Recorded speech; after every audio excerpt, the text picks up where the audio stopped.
So finishing up where you left off, you were talking about how it would give a one party body or one party kind of control over the presidency or the or Congress. Just complete governing right. So Yeah. we're going to see whatever the way that the people are voting for Congress is also likely going to be the way that they vote for a president. Not definitely, but we're setting it up so that bias exists already. Can you go please check on John and make sure he's moving? I think he's calling again. Yeah. So I would point to probably like 2012 as the most recent example when we had the Republicans actually picked up seats in Congress and we elected a Democratic president. So the Republicans therefore picked up seats in Congress, but yet the people still overwhelmingly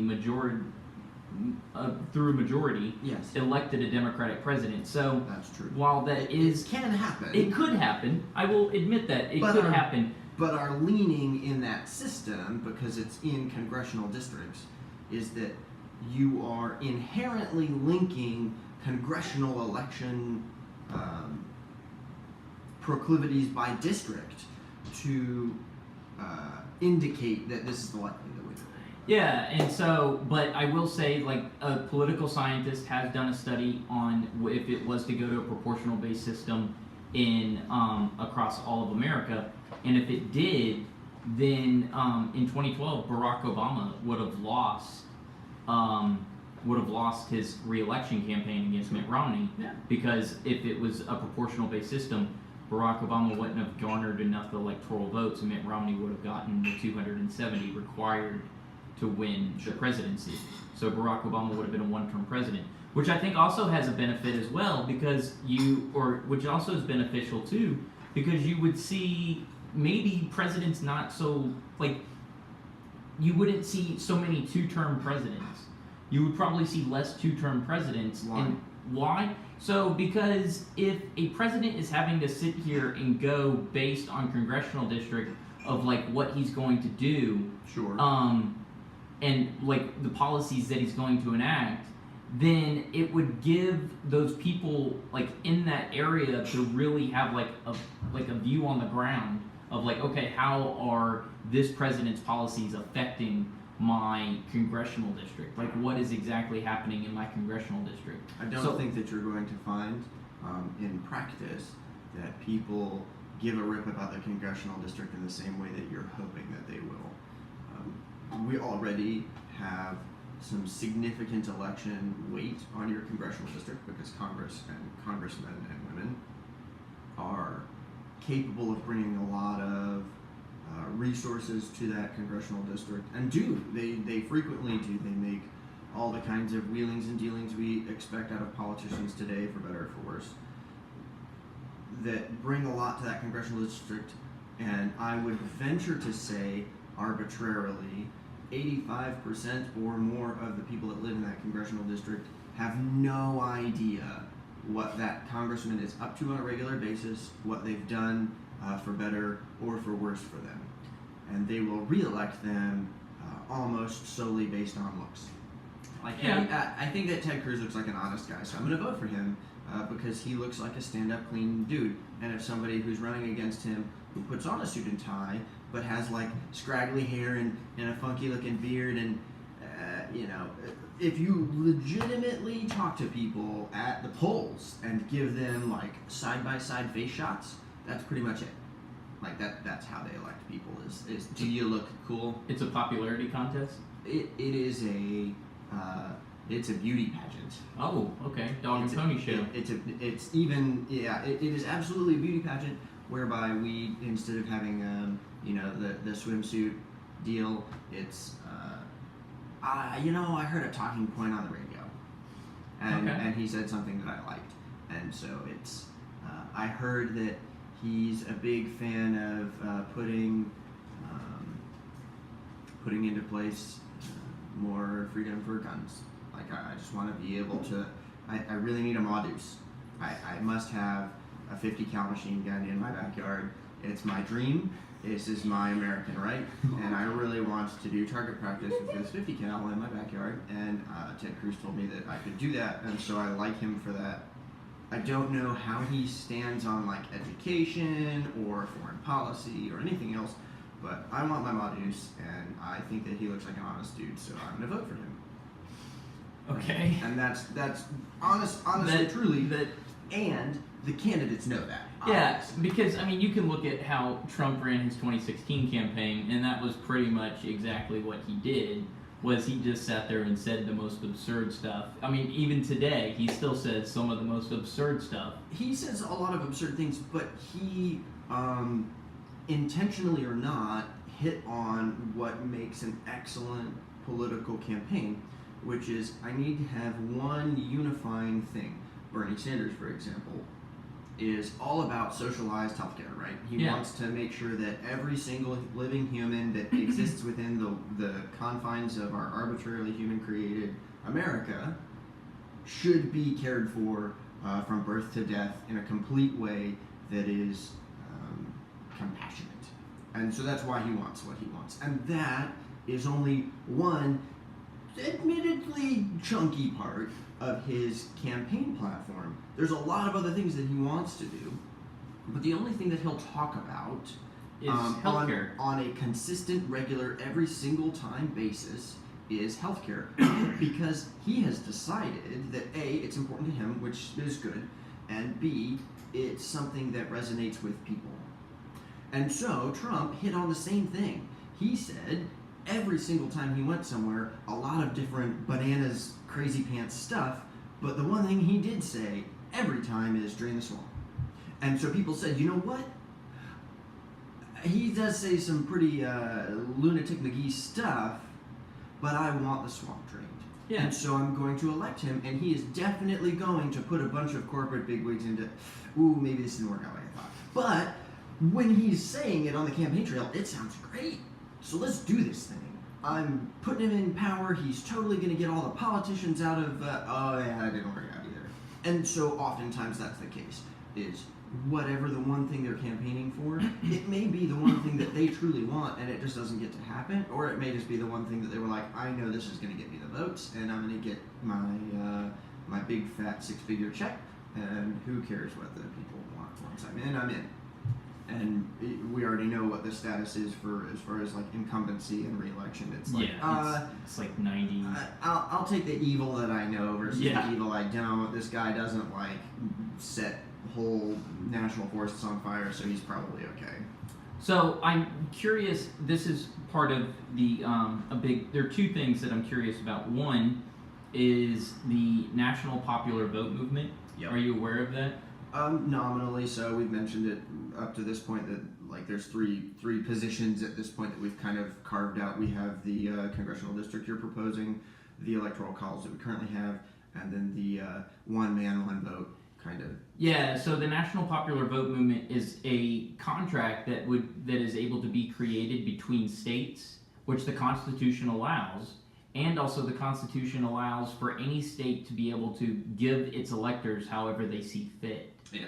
And so what would happen would be as soon as enough states pass the NPV and it reaches 270 or more, then this policy would go into effect, and thereby whoever gets the popular vote of the country then would earn that state's electoral votes.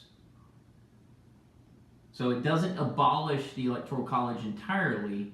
All it does is it just basically makes it so that the Electoral College disempowers the electoral candidate or the electoral representatives. Because technically, the Electoral College is like just some semi-arbitrarily assigned people that we've given the power to speak for the whole state. Yes, correct. So those people, those actual individuals who can cast their vote however they want, regardless of how the people of the state have voted, could be disempowered by this popular Yes, they vote. would be disempowered because so the state could, the overwhelming majority of that state, so let's say Tennessee, Okay. votes to vote, like the majority of the people in that state vote to elect the Republican candidate. but the Democrat wins the popular vote, that state would have to then go blue and cast its electors towards the blue or towards the Democratic candidate. Or file a bunch of lawsuits and fight it and do stuff. I don't think that they would have signed an interstate compact, and so therefore, how do you see that? But that's the issue. That's part of I hear what the paperwork says as it is now, and I also know the political landscape right now indicates that they're just going to be like, no, we want to do it our way. I don't care what the rules say. You should be allowed to appoint a judge, but we're going to actually make it for 1 year where you just don't get to appoint a Supreme Court judge, because even though the law says that you should be able to do that, we're just going to drag our feet and stomp our feet and say we don't want you to, so we're just not going to let you do it and break the law, and there's going to be no consequences. Actually, there's going to be positive consequences. We're going to be rewarded for doing this thing that we're going to do. So I know what you're saying should happen, and I also know that from a political standpoint, that's probably not what will happen. Okay. Yeah, I can totally see that, and I can totally understand where you're coming from there. I'm just worried, what would... you just don't have any precedent on, what would happen with That's true. with if a state breaks an interstate compact. Yeah.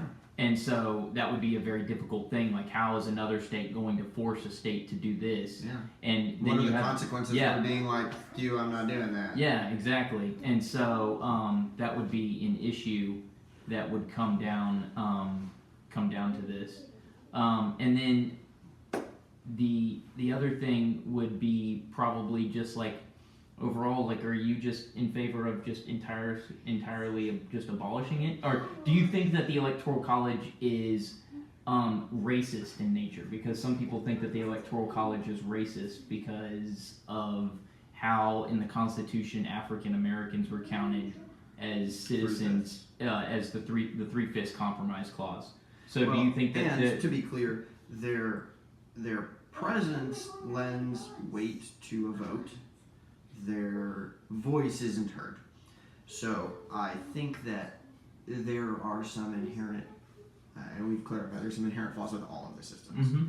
Certainly the Electoral College is not very good at representing minorities well. It's not built to. It doesn't care about that. That wasn't how it was invented. So is it inherently biased against minorities? Yes, it was built to be. Because when all of this was done, the Constitution of America was built to be biased against minorities. The only people that the Constitution, as it was written initially, wanted to hear from was white males.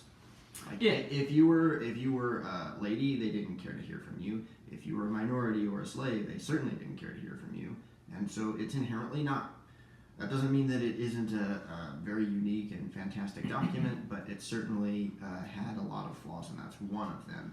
So the system by which we voted, that was created in conjunction with, yes, it is flawed, it is biased, it is racist for the purpose that you're trying to kind of shoehorn in here. Yes, I would also say that I don't see why the current system is better than a one person, one vote system. Okay. If there is a reason why we should do congressional districts instead of each human gets a vote, I don't care what state they live in, I don't care what district they live in, their vote is just a vote for that person. And we're not going to calculate by state. They're not going to win states, it's just a person. Yeah. Do you think that having a nationwide popular vote would allow for the possibility of election fraud greater than having 50 separate state elections? I think that it's a question of infrastructure and systemic kind of system setup, right? So inherently, you're going to have some amount of corruption and fraud in any kind of government system. So will some exist? Sure, some exists now. It's not a perfect system now, and that's okay. It's not what we want, and we need to always be striving for 100%. but you need to acknowledge that it is an issue and that we're going to need to put into place an election system that works well and is representative of both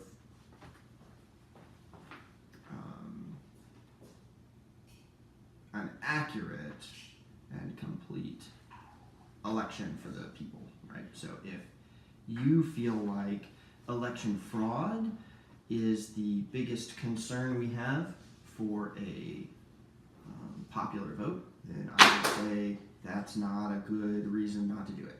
Okay. Fair enough. Is there a different, more concerning thing that you would have about why we wouldn't do away with state lines for the purpose of presidential elections? I mean, I think that it would basically give the entire election to the coasts of America, that you would not really see, you would not see candidates stop over in. Do they now? So, I mean, Missouri in 2000 was a huge battleground state. Missouri still kind of is a battleground state. People still go to Missouri and campaign for that state. I mean, so Ohio isn't a coastal state, but it seems from a let me think about this, somewhat anecdotal line that over the past like 5 or 6 decades, I think, whoever wins Ohio wins the presidency. yeah, and I mean, no Republican has won the presidency without carrying Ohio. So every president or every Republican president has had to win Ohio to get the presidency. Mm-hmm. So I mean, Ohio is in that boat. It's also kind of like in this really niche little pocket of America where it's very purple. Yeah, it is extremely purple, where it's close to like the Northeast area, like Pennsylvania stuff, but it's also close to like, I mean, you have like Southern Ohio, which right there close to Kentucky, which is predominantly all red, but then you got the part over in Eastern Ohio where it's very blue. Maybe we should just let Ohio decide the presidency from now on. Yeah, like, maybe. No one else needs to vote. Yeah, Just no one Ohio. else vote, just Ohio.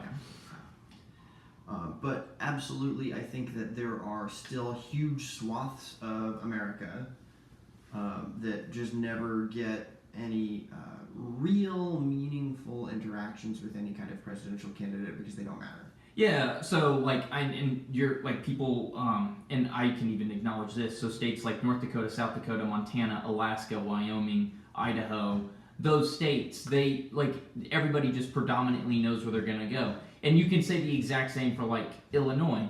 Everyone knows predominantly where that state's going to go, and that state's just going to go fall right into the blue column. Same with like Connecticut, Rhode Island, Delaware. Until it doesn't, because Texas has been predominantly red since forever, and now all of a sudden people are like, well, there's enough huge population centers in a lot of the big cities that it's like, there's a tinge of blue coming to Texas. And so, now all of a sudden it's worth fighting for. So that's because of shifting demographics, sure, which happens in states a lot of the times. Like, I mean, as the population increases and certain states do some things and people vote with their feet a lot of the time. Mm-hmm. They're going to sit there and they're going to leave places like Pennsylvania, California, stuff like that, where they're like, I don't like living here, 1, because of the weather, 2, because of whatever policies that state may have put into place. People don't leave California for the weather. No, they don't leave California for the weather. That's why I said whatever policies the state puts into effect. Absolutely. And so therefore they leave and they vote with their feet because they're like, hey, I'm going to go somewhere where it's more economic friendly to me. Kind of. It would be, again, anecdotal, but the majority of the people that I know that lived past tense in California that have moved choose to move to Texas, and they choose to move to Texas predominantly because of guns. Yeah. They're like, hey, there was enough gun law that was passed in California that meant that I can't enjoy this hobby that I enjoy in the way that I want to, and so I'm coming to Texas because I want to be able to have a mongoose in my backyard or whatever the case may be. And so I think that there is absolutely truth to what you're saying. They do vote with their feet, for policies that matter to them. Yes.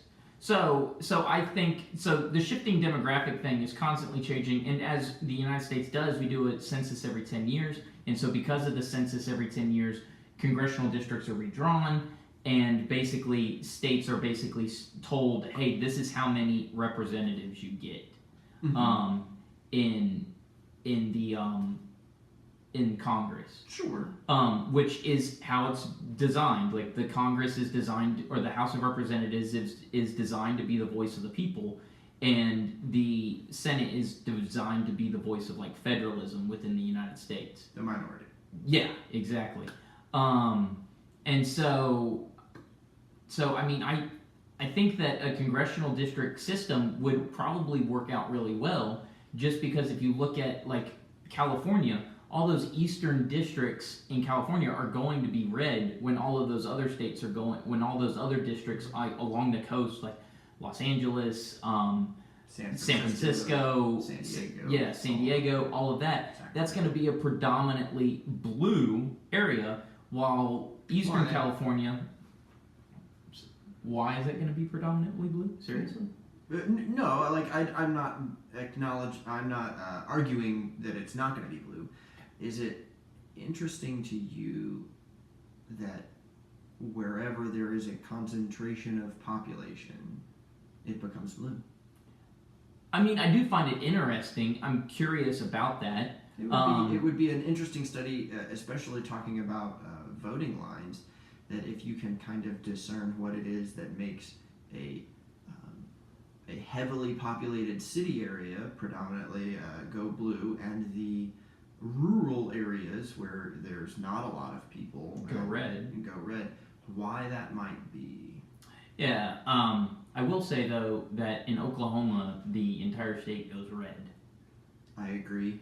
Like, and if you look at a county by county map, the entire state just goes red. It's like a sea of red. Yep. And you know what? I think that if you do some research into why the major cities are blue and the rural areas are red, you might find that the same is true for all of Oklahoma, and that the reason behind that is very likely correlation, if not causation. My vote is my suspicion is that it's causation, but okay. My own research indicates to me that it's likely causation.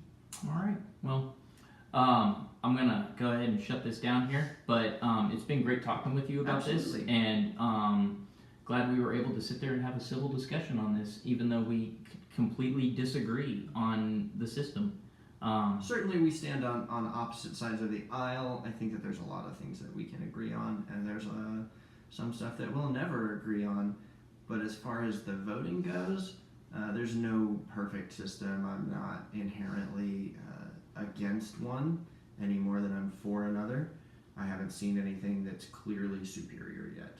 I think that it's best, personally, that we hear from every individual, and that wherever our